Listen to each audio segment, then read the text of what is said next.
Greetings. This is Justin Allen, the Elite Nurse Practitioner. Welcome to the Elite Nurse Practitioner Show, a podcast dedicated to nurse practitioner entrepreneurism and achieving financial freedom, where I talk directly with nurse practitioners who need help. Listen up, our market is saturated. Jobs can be scarce. We are underpaid. We are undervalued. We are taken advantage of by the sharks within the healthcare system, and frankly, screw that. Sick of it, and it's time for a change.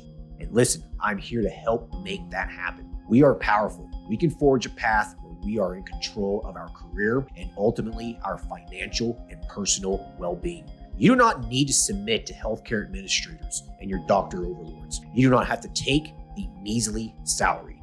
You do not have to work 50 to 60 hours a week. There is a different way, and I'm here to show you that path.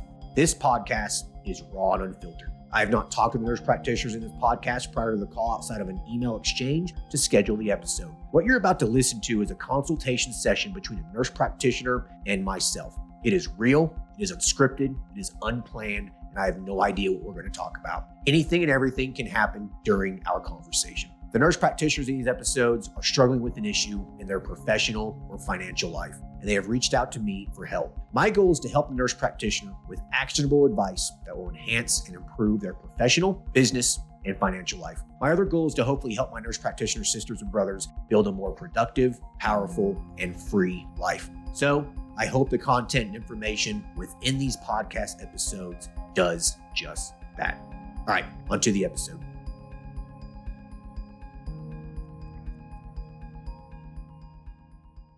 Hello, everyone. Today we'll be talking to Jennifer, who is a pediatric nurse practitioner who specializes in peds neurology. She recently left her job and started her practice where she focuses on pediatric neurodevelopment medicine. She's needing assistance with marketing, partnerships, and how to get this new practice off the ground for success.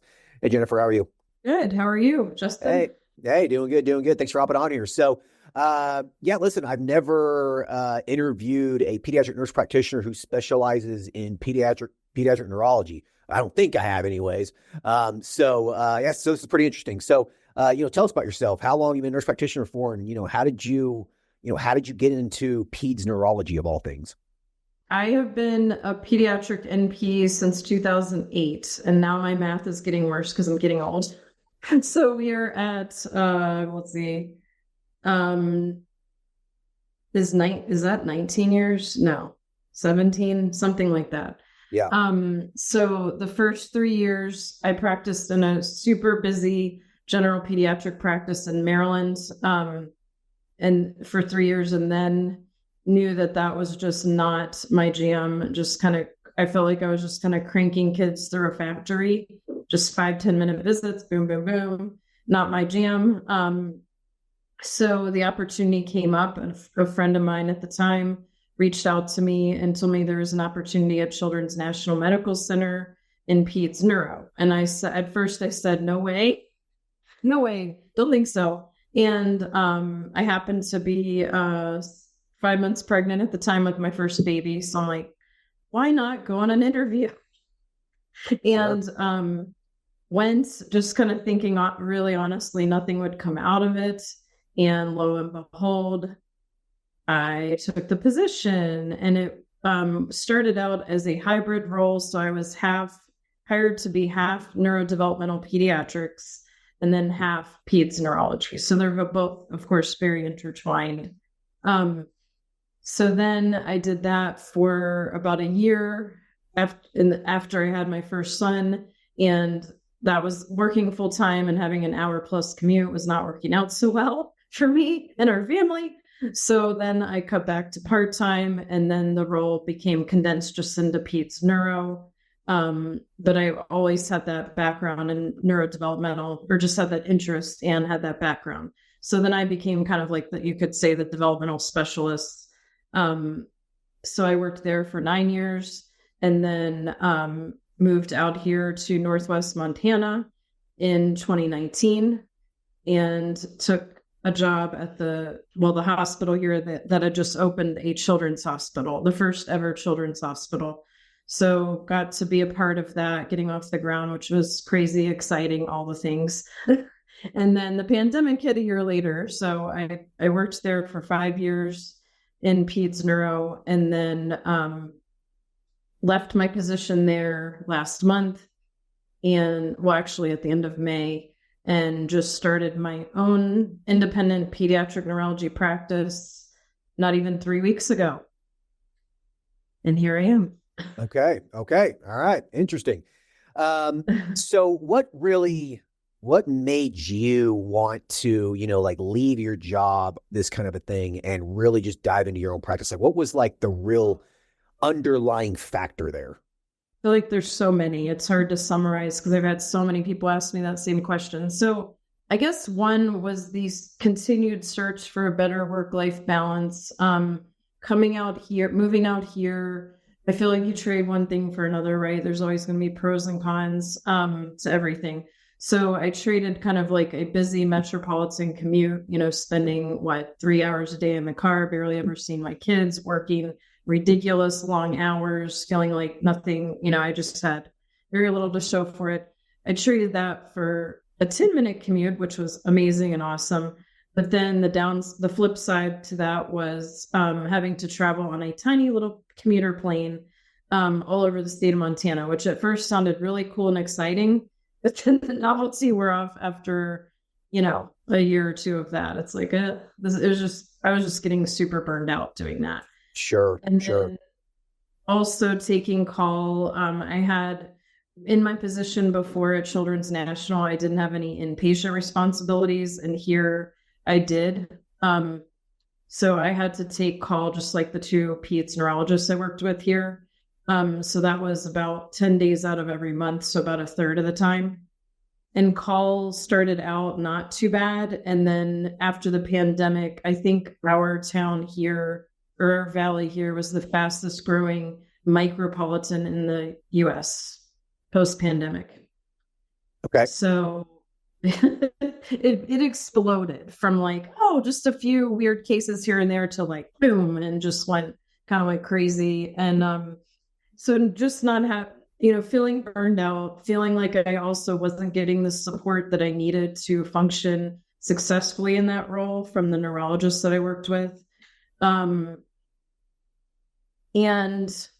I don't know, also just kind of feeling like a square peg trying to fit into a round hole. So just feeling like my visions for like growth and change just really weren't aligning with the role I was in there. I just felt very stuck and paralyzed in that role. Gotcha. Okay. So this new practice, is it insurance-based or cash? So it's insurance-based. So this was about 2 years of like planning off and on. I kind of put it on hold for a year for some family, personal reasons, financial reasons. But I'd say 2 years, it was a long planning process. It was not a jump in feet first kind of thing. So I did, and I have a business coach. And we said, one of the first things he had me do is to sit down and look at volumes, and try to look at the demographics, like what types of patients are you seeing? What percentage have insurance? And then he had me break down like percentage of those, what percentage have Medicaid versus what percentage are have like private commercial insurance. So out of all the kids I see, which I actually see kids all over Montana just because of all the travel that I did, and I'm surprised how many people are actually wanting to follow me into my own practice, even from like 4 and 5 hours away, because by Montana standards, that's not that far actually. And with telehealth, so like 70% of my patient population is actually Medicaid. Okay. Yeah, I was going to say, I mean, for a practice like this, you kind of have to. Percent pediatrics. I think any pediatrics, unless you're just in a really affluent area. So it's insurance based. Right, right. Yeah, a practice like this kind of has to go insurance, really. So, okay, so you just started. So what kind of things have you been doing in terms of like marketing goes? Like, do you have a whole lot of patients yet, or is it still pretty slow? So I've been open 2.5 weeks, and I've had 12 visits. Okay, that's pretty good, really. I mean, it's not, it could be better, but I haven't done, other than word of mouth and just kind of local networking. That's all the marketing I've done this far. Okay. That's it. Okay, so 12 patients in 2 weeks is pretty good. Okay, so pat yourself on the back. I mean, really, seriously, that's That's pretty good. Thank you. Okay. Yeah. Like really, I mean, that's actually pretty good. Okay. So how do you get the word out for people to start, referring patients to you? So first off, go the free routes, right? The free route is, have a really good Google business listing, right? Something that truly speaks about what it is that you do. So, make sure the name, has, Peds neurology in it, Peds neurodevelopment, whatever. Okay. So make sure that's there because people are going to be searching for this, I mean, people who have a child with, migraines or autism or whatever it is, they're going to be looking for you. Okay. So first off, make sure your Google business listing, in plain English says exactly what it is that you do. Okay. That's number one. That's free. Okay. And honestly, you will probably get a lot of your patients from that because parents will be actively looking for you. Okay.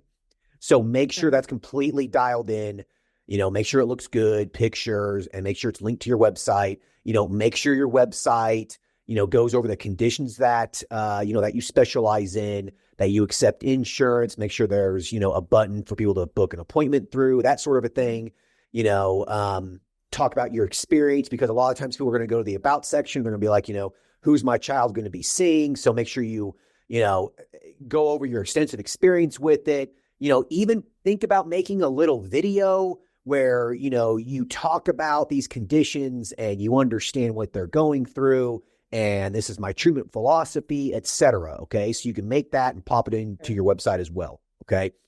You basically got to convince these people to come to you, right? So make your website as informative as possible. All right.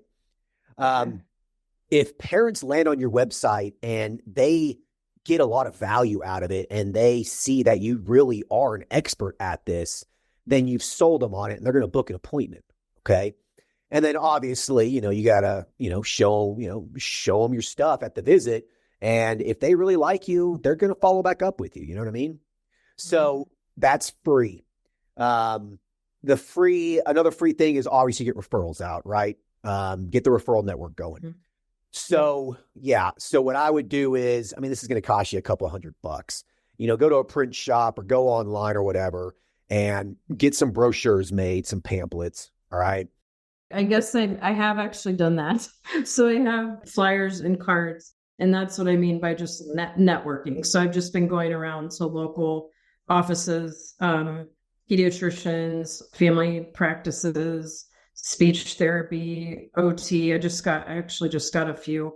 I went just on the other day and already am getting referrals. I'm like, yes, that's working. Okay. So that's great. Okay. Yep. Okay. So keep doing that. Okay. Like I would say, spend one day of the week for marketing, networking. That's what you do that day. Okay.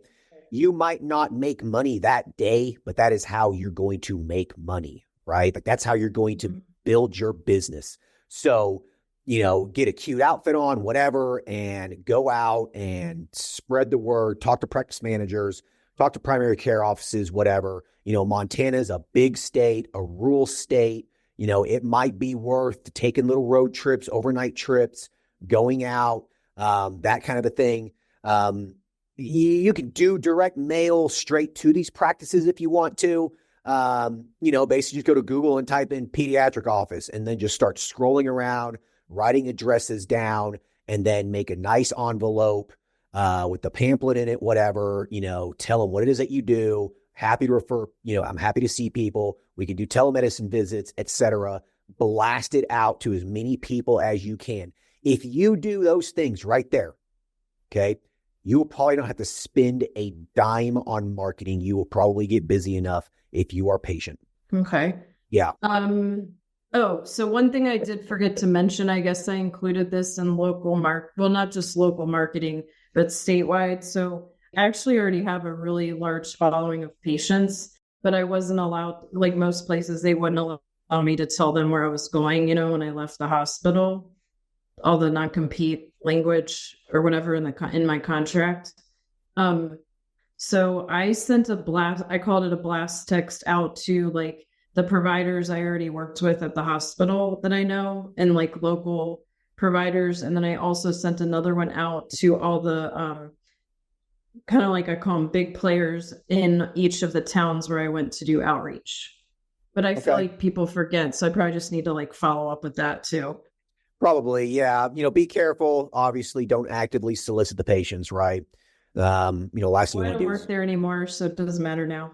yeah, okay. Well, just be careful. Don't solicit that kind of a thing. I mean, if someone reaches out to you, they reach out to you. And if they reach out to you on their own accord, so be it. You know what I mean? So Yeah. make sure, some of these people, if they truly did like you and they want to follow up with you again, they might search for you online. So just make sure that your I've already website. had, well, that's what the majority, I'd say 75% of the patients I've already seen have been just kids that I already saw that found Okay. me. The parents Right. found me. Yeah. Okay. So see, they're going to be actively searching for you. So I really think, and plus insurance companies, they're going to send you patients too. You know what I mean? Like now you're Mhm. in within their little network of specialists, right? So, Yeah. I mean, they're going to send you patients. I honestly, like Jennifer, I seriously think that if you're patient with this for a few months, I think that you will start getting busy. And I think by the 6 to 12 month mark, it'll snowball. And I think you'll probably be pretty busy. I don't think you're going to really need to spend a lot of money marketing this. The only thing that I would probably do is I might do like a Google search ad, okay, Okay. for, autism treatment, migraine treatment, whatever. And I would just do it for the entire state of Montana, and then if anyone's typing, migraine therapy for a child or whatever that they would be searching for, autism treatment, blah, blah, blah, blah, blah, whatever. Okay. If they search for that, you come up as a paid ad at the very top of the search. Okay. And if Okay. that says seeing all pediatric, neurology patients in Montana, telemedicine visits are available. That's all I would do. And I probably would only spend $500 a month on that. You probably don't need to spend more than that. You know what I mean? I just don't think you do because Okay. there's not a lot of competition here. You have a very special niche here. And so you really don't need to set yourself apart from people because you've already set yourself apart because you have such a specialized niche. Okay. Okay. This isn't Okay. like advertising hormone replacement therapy or weight loss, something that's saturated all hell. You know what I mean? Yeah. Like, you don't need to separate yourself here. You already have because you're offering something unique. All right. And I think that is Most something people that just don't even want to do what I do anyways. they don't want to do There's it anyways. that. Right. I don't want to do it anyway. They don't want to do it anyways. Well, if you like It's doing hard. it, yeah, it's It's hard. hard. I bet It it is is. hard. Yeah. Yeah. So, you're doing something that's just so specialized here that I think you're going to be okay. And for people listening, like, if you want to separate yourself from everybody else and build a practice or build a business that's probably going to get successful pretty quick on its own, separate yourself from everybody else and do something unique. Weight loss ain't unique. Hormone replacement therapy is not unique. So And it's very needed. yeah, I mean, what you're doing is very needed. Weight loss, this stuff is very needed as well. But so many people are doing it. It's We're really doing not. it right. Right. It's not special anymore. It used to be special 10, 15, 20 years ago, but it's not anymore, So Yeah. so what you've done is pretty brilliant, honestly, from a business Well, standpoint. And thanks. yeah, like I really don't think there's a whole lot else to talk about with marketing here. I really So don't. okay. So I try it's funny before when I was in the research stages of this for over a year, I tried to find another NP anywhere in the country who's done what I'm doing, and I literally couldn't find a single one. Okay. Well, there you go. I'm Listen, just like, I mean, there's other neurologists, but even peds neurologists, we always call them unicorns because there's a shortage. There's a national shortage, especially in Montana. There's a shortage of just about everything, like right, all doctors, specialists. right. So Well, listen, I mean, I'm sure there's probably going to be some people that listen to this. I mean, we have thousands of MPs that listen to this every week. Okay. So, if you want to drop your email in here, you certainly can if you want to, if people want to reach out to you and want to shadow you or whatever. I mean, if you want to, it's totally up to you. Yeah. If so, do you want to I drop? feel like I've got my head on straight with this, me. Maybe. Okay. Okay. All right. All right. Well, we'll just leave that for later then. Okay. Yeah, yeah. Yeah. Yeah. Okay. Okay. So yeah, from a marketing standpoint, I really don't think it's necessary to talk about much else because I think this is probably just going to organically Now, get busy. the only other question, like with SEO, so I had two moms yesterday of patients of mine that I'd previously seen at the hospital. Tell me it took them literally, now granted, not everybody I work with is the most savvy or whatever, but it took them like days to even find me on Google. So I think it's just, isn't that what SEO is? It's like you're trying to make your business come up first, right? When you search like keywords. Yeah, your Google business listing should pop up, automatically based off of what they're searching for. Okay. That's what I'm saying from an SEO standpoint. Your Google business listing needs to make sure that, maybe pop your name on it.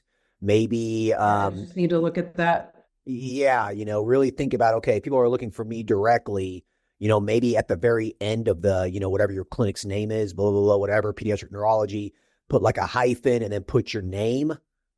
That way, if people are searching for you, that should pop up. Okay. Now, how long has your website been published for? Oh, let's see. Probably, I'd say we're at maybe 5 weeks now.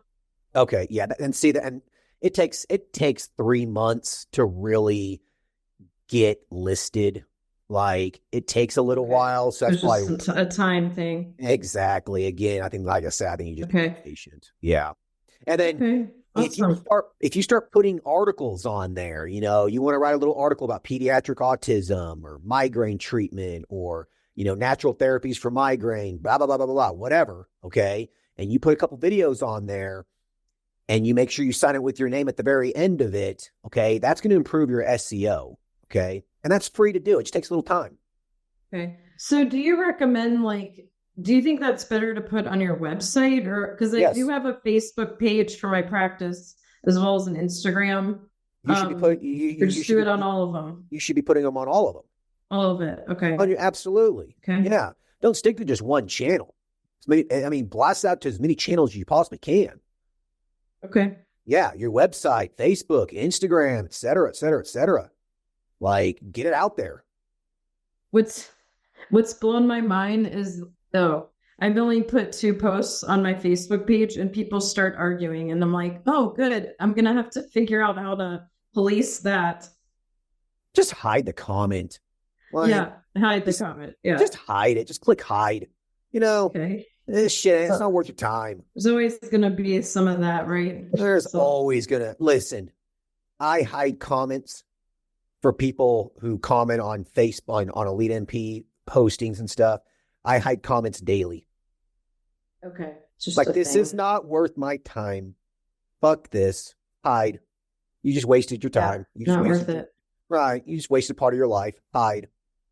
Like, some smart ass doctor or something, talking shit or whatever. Hide. Congratulations. I'm glad you wasted 15 minutes of your life. I thought you're supposed to be busy. I thought you had things to do, Right. Right. Yeah. So. Okay, cool. Yeah. Your hide button is your friend. Okay. Just hide it. Don't worry about it. It's a waste of your time. Okay. Hide and move on. Hide and move on with it. Don't give it a second thought. Exactly. So the other big topic, is just kind of, so I just partnered with this mental wellness company. Do we have 5 minutes? No, we got plenty of time. Talk about that? Okay. Yep. So I don't know if you've heard of them. So it's called Amari. So it is a global mental wellness company. And the way that I got hooked up with them was actually through another Facebook group I'm in. I think it was Nursepreneurs. Because I posted on there about wanting to, I actually really want to get into, I actually want to learn about functional medicine. That was another reason why I really wanted to connect with you, because you're trained in functional medicine, right? And have practice? I know, I personally don't really do it. Oh, but okay.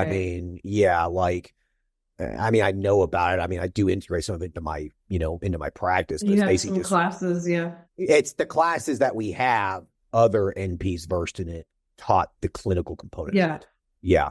Yeah. Okay. And so what I know is from the courses that we produced. Yes. Okay, cool.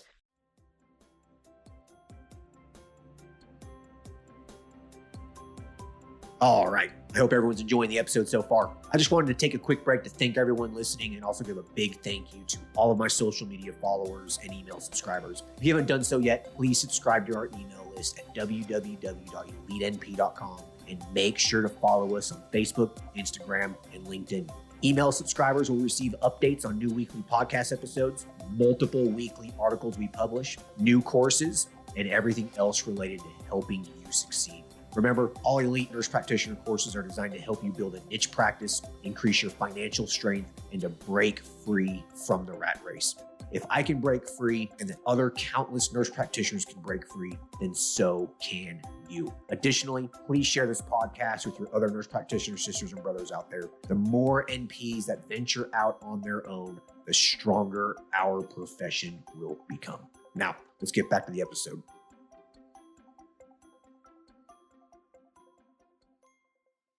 I've been recommending supplements. I mean, I've always practiced holistically anyway, mostly, well, for a lot of things I see. So kids' sleep issues, which I forgot to include.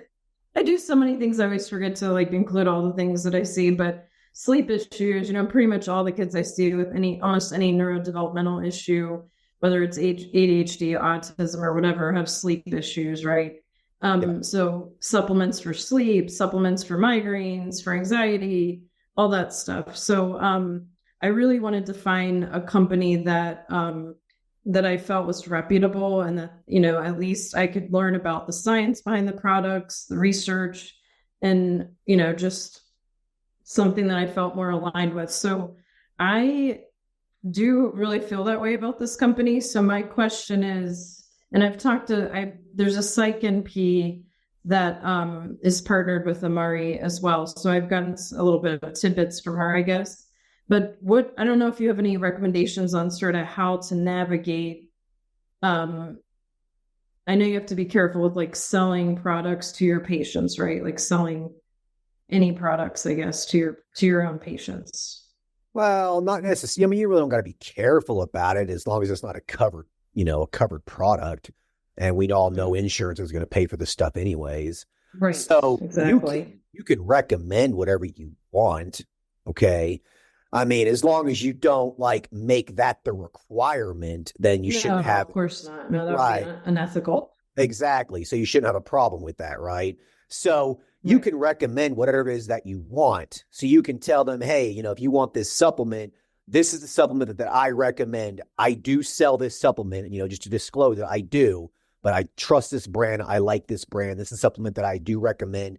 If you don't want this product specifically, you are more than welcome to go online and find something that's similar.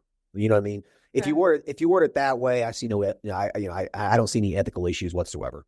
Cool. Yeah, it seems. I think I have a tendency to overthink, so that's my problem. But cool. Yeah. So that's good. Whenever you partner with third-party vendors like this, I mean, you can sell these products and stuff. Just make sure you just don't make it the definitive thing, right? Mm-hmm. This is what you have to take. No. That's why. Yeah, that's why I always discuss, in the courses and on the podcast and stuff, that I always document with my patients that I've discussed the treatment modalities and alternatives as well. Okay. Great. That way you're not, you have to take this one specifically. If you don't, then you're going to die. I mean, that's obviously an over exaggeration, you know what I mean? But yeah. So if you do it that way, you should be okay.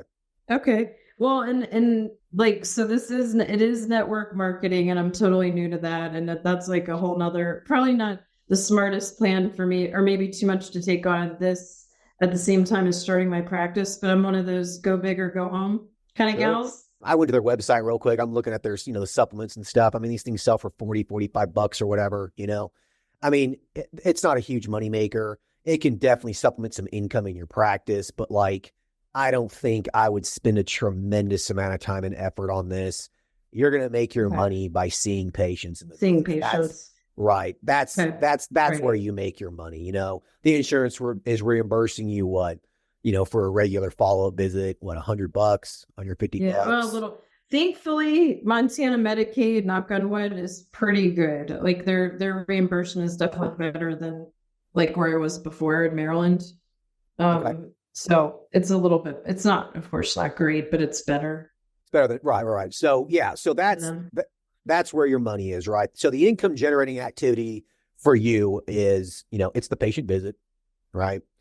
And it's getting out there, spreading the word and getting referrals in. Those are the income generating activities that you need to be focusing on right now. Everything else is kind of just noise. Okay. All right. Yeah. Okay. Yeah. So, listen, I mean, it's probably gonna be a little bit of a shorter episode, but like, I just feel like you're gonna. So maybe I have another question. Sure. No, for sure. Keep asking. I don't mind. Whenever. So, kind of like, I guess, I've listened to a lot of your podcast, episodes before. So like, I guess you call them kind of like add-on services when, people, and it's probably too early for me to talk about that since I've been open 2.5 weeks. But like, before I started the practice, I had researched quite a bit, becoming certified and trained to do biofeedback. So kind of between, and this isn't right, I'm not going to take this on right now, but like down the road, either learning more about functional medicine, which there's nothing, the only thing pediatric specific I found is the course that you offer. I don't think there's any pediatric specific certification yet in functional medicine that I found. No, I don't think so. Yeah. So the pediatric functional medicine course we have, was taught by a pediatric nurse practitioner who specializes in functional medicine. So it's basically like, her perspective. Yeah, so I think I'm going to probably take that at some point. Yeah, I think it'd be very beneficial for you, no doubt. But be cautious about a lot of these functional medicine certifications and stuff because, it's just heard you say that. Yeah. Yeah, it's just a piece of paper. It doesn't really mean shit. I know there's people out there that probably feel offended about that, but listen, at the end of the day, not a single medical organization, not a single board of nursing, none of them recognize it. Okay. It's just a piece of paper that you bought. Yeah, sure. You took some courses, you took a test or whatever, but it's not recognized and usually it's not accredited. It's like a degree. Right. Exactly right. So now with that said, obviously the education is, very applicable. It's very, very important, whatever. You can show malpractice company or whatever that that you did go through this program, that you do have a certification, et cetera, for it, whatever. So, I mean, it's a good thing to have, but just don't put too much stock into it. You know what I mean? Okay. This may be for a future episode, but like my thought or my kind of where the fork in the road is for me is like where to spend time and resources, like getting trained to do biofeedback, which I've looked at the investment return on that. It's like, it is less than a patient visit, really. Like if you like what most, I know there's a range of like what people charge, and it's usually that's a cash-based service usually, because I know a lot of insurances don't cover it, but it's like 100 to 150 a session, where it's like, okay, a new patient visit for me is at least 200. You know what I mean? So it's like, is that even worth really looking at or not? Maybe just, I don't know. Well, it can be, but the question here though is that these patients are using their insurance, right? And so how many of them have the disposable income to pay out of pocket for that? So that's probably going to be one of the biggest holdups here. Okay. So if it was me, I would be looking at services, products that you can integrate into this clinic that actually do have insurance reimbursement for, because these people are going to want to, especially if 70% of your practice is Medicaid or something like that, like, these people don't have just a lot of disposable money to be spending on this thing. So, so do some research and see what you can find that is actually reimbursable. Okay. That's where I would be focusing my energy on. Okay. Yeah. Obviously, I can't tell you that. The functional medicine, I feel like you can just do visits, but I don't know. I've thought about, and this is like down the line, like if I don't have enough patient volume or something, like if I want to sort of build like a virtual presence. I do a lot of telehealth anyway, but like, expanding to other states and stuff. But I feel like I may get so busy in the next 6 months, and I'm like, but yeah. So I think a good growth strategy for you here is, be patient over the next 36 months. make this your base. Okay. Make this practice your base. You'll probably do very well. You probably can make a $200,000 to $300,000 a year just from this practice alone. Okay. You could probably do pretty good. All right.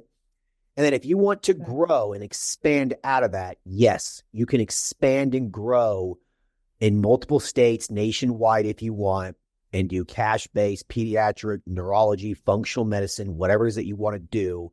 That's probably could be cash-based if you wanted to, because there's people all over the country that are more than willing to spend money on their children, and they don't care if it's insurance or not. They don't care, right? But, or if you wanted to, you could go expand to some other states, get credentialed in those states, etc.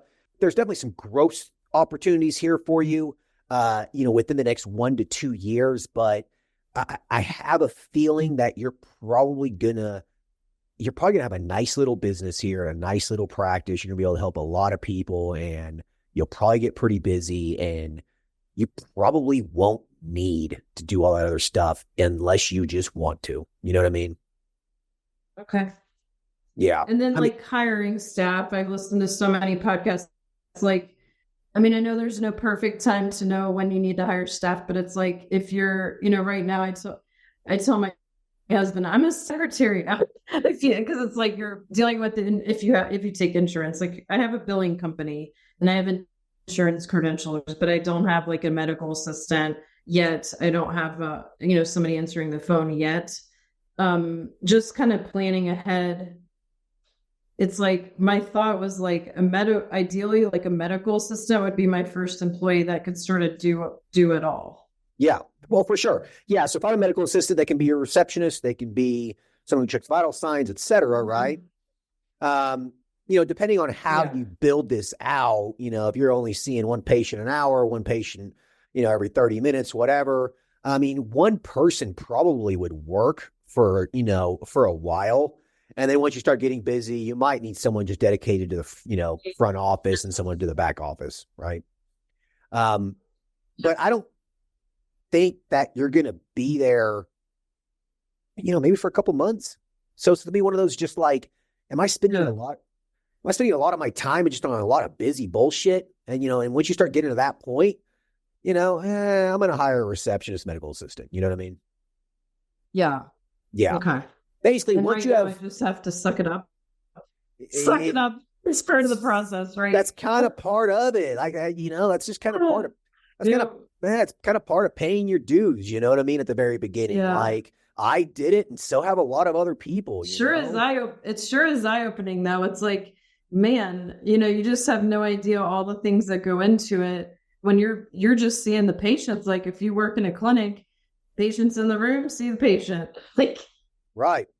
But you doing this stuff teaches you how to do it. And now and you understand it. And now you can train people how to do it. You understand it as the business owner. If you expand to a second location, you understand those processes. And so it just makes you more of a well-rounded nurse practitioner, business owner, right? Yeah. That is a good outlook. I like that. Yeah. You just pay your dues, understand how to do it. Listen, we were all nurses at some time. We've all wiped asses, You're going to say that. We've all done it. We know what goes into this. We know what goes in from the very, very beginning. The ER, for example, I know every single process that occurs, from check-in to the vital signs, to the assistant going in there. I understand it all because I've done it all, right? Mm-hmm. Yeah. That makes you more well-rounded. The doctor's never done that stuff, right? It's so funny because just the little bit I've been open here, I'm those doctors I worked with would never in a million years deal. They'd be oh, hell no. This is way beneath me. Well, okay. Well, I own my own practice, and and you don't. So there. Right. I'm making my own money. The money I make is mine. Not for everybody, right? Not for everybody, right? But if you desire freedom and independence, this is the way to do it. And I think you're well on your way. Thank you. You've inspired me for sure. I think I first started listening to your podcast when we were going to Hawaii on the plane, and I'm everybody else was sleeping, and I was just getting so pumped up. So thank you for that motivation. Yeah, you're welcome. It's so weird. It's so weird to me to hear like people are sitting here listening to my smart ass voice like while I'm No, asleep and they're it's so traveling. great. It's so great because you know what? It's refreshing to hear like that, just realness, like authenticity, and somebody Right. who's been in the trenches and who's done it. It's like I have this amazing business coach, but I mean, at the end of the day, he's a CPA. He's not a nurse practitioner. So like Right, he's right. great, but he hasn't done what I've done. So it's a little bit, he doesn't quite understand all of the ins and outs but Right. yeah. Well, I think you're on your Cool. way to a Awesome. pretty profitable practice. I really do. I think you're probably gonna do very well. So I wouldn't stress out about it. I Great. think the biggest piece of advice that I literally have for you is just to be patient. Okay. Okay. It's If I, going to, I can pass that on to my husband. So I will try my best. yeah, just give it a few months. Okay. You will see the light at the end of the tunnel very quick. You just got to just give it a few months. Okay. And then it'll start getting busy. I mean, So I got 6 new referrals in the last 2 days. oh, why are you even on the phone with me? You don't need, yeah, you don't need to talk to me. Well, You I got mean, it this. was more the vision thing. It's like, okay, you're trying to get started, and then you're like, all right, what's my vision for the future? But I know I'm a planner, and that's the problem. It's like I know I can't have everything all planned out, and that for somebody who's kind of a little bit of a control freak, that's kind of hard. Yeah. Yeah. There is no way to plan a business out. I'm It's sorry. teaching me a lot. Yeah, like you can plan some things out, but at the end of the day, you just got to walk it. I mean, Roll with the punches, right? you just got to roll with the punches. You can't prepare for a boxing match because you have no idea what the hell that person's going to throw at you. You don't. And so as long as you go in with some preparation, with some understanding, you're good to go. And then you just learn on the way. There's no class. There's nothing that you can do to prepare you for this. You just got to just do it. And so you're doing it and you have It's 6 exciting.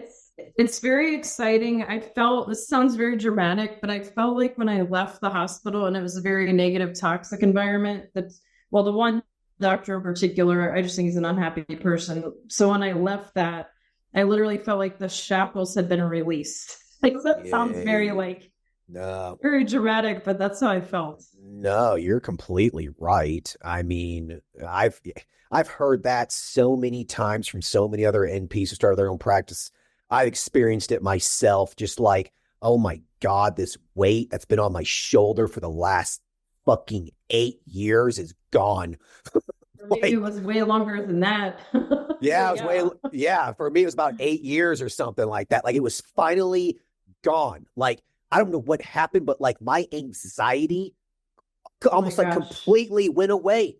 I don't have anxiety anymore. I've had people look at me and say, "You just look so much better." And you're like, "Whoa!" I was very, weighed down is a great analogy or great description. Weighed down. Like my neck doesn't hurt anymore. My back doesn't hurt as much anymore. Like I'm just like I'm killing myself. Exactly, for someone else. All the benefit someone else. All the benefits. Some fat healthcare administrator making way too much money for what they do. Exactly. Right. The CEO driving the nice car, I always said they're in the ivory towers looking down on all the peons. Yeah. No, you know what? Screw those guys.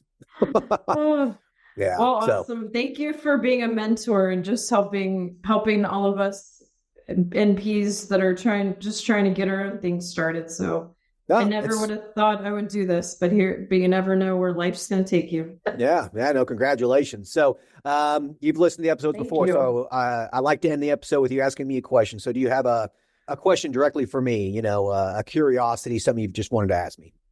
Let me think about that. Yeah. How many practices do you own? Right now, just 2.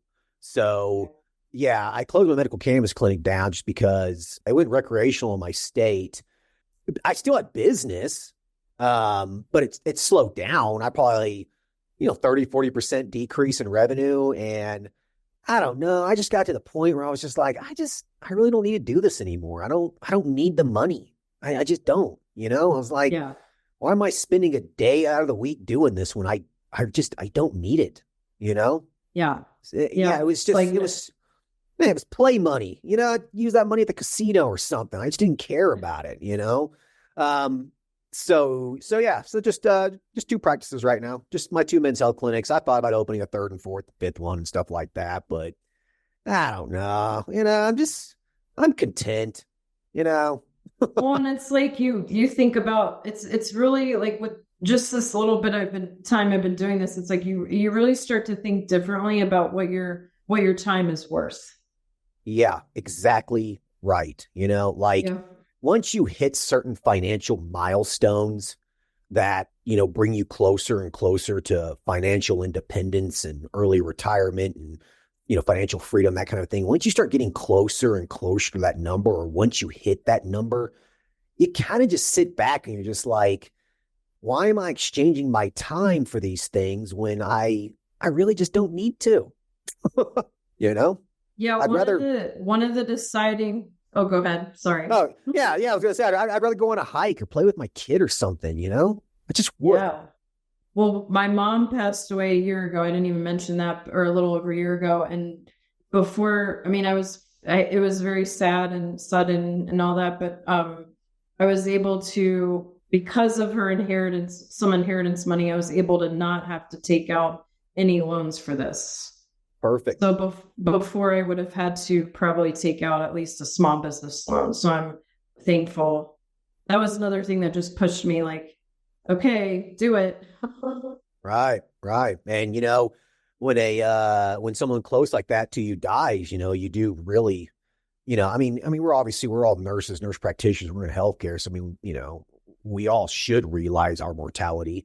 But when someone close to you, you know, passes, I've experienced this myself, is that, you know, it really puts into perspective, that you do have a mortality and that your time on this planet is limited, and, you know, you need to be using your time, as best as you can, because, you know, you really just, you don't know how much time you have left. You just don't. And do you want to be spending, do you want to be spending your time slaving away and being miserable and being anxious and not sleeping? And I just don't. Kids, you know, you're a parent, right? So they grow up, and it's like the older they get, the faster it goes. That's what I hear, you know. I mean, mine's only, you know, 19 months old now, and it's just like, I just want to, you know, I mean, I want to spend time with him, and he drives me crazy sometimes, I'm not going to lie, but, you know, I want to. Yeah, they do. I want to be present, and I've been blessed. Yeah, mine are 10 and 12, and it's so fun. It's so fun right now. Every stage though, they're all fun. They're all crazy. They're all fun. And it's like, no, I honestly felt like a horrible mom when I was, you know, at my first job, literally spending all my time on the road. And then it was like, well, let's just trade that and just be on a plane all the time. Like, what? Right. Yeah. It's not, you're not going to be at, you know, going towards the end of your life and saying, you know, I'm glad I worked so hard and I didn't spend time with my kids. And you're not going to say that. No, nobody ever. No, no one ever said that at the end, huh? Nobody ever says that. Nobody does. Yeah. So yeah. All right. Well, good deal. Awesome. Well, thank you. This was great. Yeah, absolutely. This was a great conversation. So I wish you the best of luck. You know, email me. Keep me. Yeah. Keep me updated. If you ever want to do a follow up, you know, let me know. Take care. Okay. Bye. Thank you. Bye-bye. All right. Hope everyone enjoyed the episode with Jennifer. Jennifer has a very interesting business idea. Listen, the more niched you can be, okay, the more specialized you can be, the more successful you will be, and it will separate you from the rest, okay? You know, the market's becoming saturated in every aspect. I mean, it doesn't really matter what it is, healthcare, anything, okay? It is becoming more and more saturated because more and more people want to start their business, okay? So separate yourself. Make yourself unique. Specialize and niche down, okay? The riches are in the niches. Remember that, okay? So be as specialized as possible and you will succeed. All right, hope everyone enjoys this episode. Talk to you guys later. Thanks. Bye. Thank you for listening to the show. Quick legal disclaimer. The content of this podcast is meant for informational and entertainment purposes only and should not be used as legal, financial, medical, regulatory, or practice-specific advice. For information pertaining to your specific legal, financial, medical, or practice-specific needs, please be sure to consult with your lawyer, CPA, medical director, and or your state's practice laws and the most up-to-date clinical guidelines. As always, do your due diligence when it comes to any information found online and in podcast. The content in this podcast is copyrighted by Galaxy Medical Southwest 2023 and cannot be duplicated, rebroadcasted, or reproduced without our written permission.